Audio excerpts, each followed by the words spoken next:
So I have here about a pound of okra. You will also need some elephant ear stems. At a Korean store, they call it Baja. I'm not really sure what they call it in Cambodian or in Vietnamese, actually. And you will also need some rice herb patty. I believe Cambodian people call it maom. I could be wrong. I'm sorry if I'm wrong. So I'm going to show you guys how to peel the skin off of the Baja or elephant ear stems. Just want to get a little bit underneath your knife there, kind of pierce it, and then the rest will literally just peel right off. So kind of pierce the top there, and then just the other parts you just slide right off, just like that.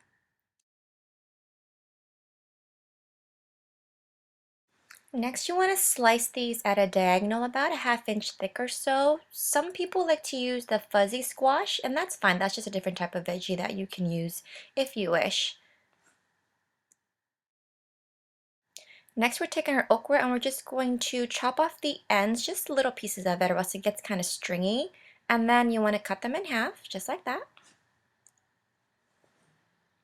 Next, we have about 4 large roundhouse tomatoes that I've quartered.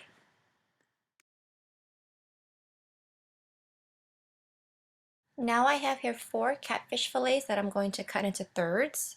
I buy this frozen in the, like at Safeway, they have them pre-packaged for you, so it's cleaned already and ready to go. If you want, you can use the fresh catfish and do it yourself, but I'm lazy.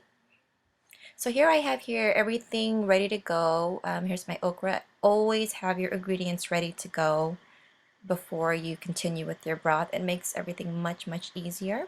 These are good. They're kind of spongy. They soak up the flavor really well. That's why the elephant ear stems are really good to use. You also need, here's the tomatoes chopped up. You will need some bean sprouts, your catfish, or you can use chicken. Chicken's a good substitute too, if you wish. But I like a mixture of catfish with the shrimp. And I have my shrimp here peeled and deveined. And then you will need about a handful of the rice herb patty. If you're not using this and you're missing something, this is exactly what you're missing, and it just tastes really off if you don't use this. It's very popular amongst Cambodian dishes and Vietnamese.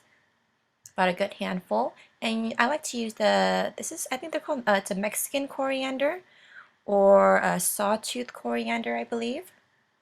This is really good, and I just chop it up all together with the rice herb patty. I have here 2 cups of pineapple that I've put into my chicken broth here.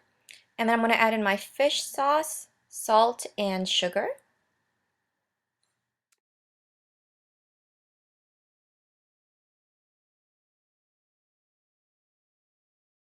Now I'm going to add in my okra and my elephant ear stems and let that simmer for about 5 minutes. Everything cooks really fast in this, that's why I like it. So after about 5 minutes, I give it a quick little stir here. Now I'm going to grate in my ginger. Some people like to use a couple of thin slices of galangal, which you can do if you wish, but I prefer ginger in it. Now I add in my tamarind powder. I add about 3 tablespoons. You can add more or less depending on how sour you like it. And I want to give this another quick little stir here. Next I add in my shrimp. Because shrimp cooks really fast, I add it last. And then I'm going to also add in my tomatoes. I let this go for about a minute, and then at this point I actually turn it off because I like my tomatoes to taste kind of tomatoey in this, but if you want to simmer it longer, then you can. So now I'm just going to skim off some of that foam at the top there.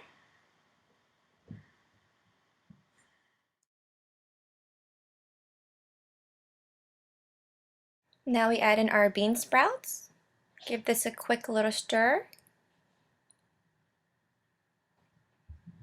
And lastly, we're going to add in our rice herb patty with the Mexican coriander. And stir to combine, and that's it. You're basically set. This dish takes 10-15 minutes tops to make. That's why I love to make it. Doesn't that look yummy already? Yum yum in my tum-tum.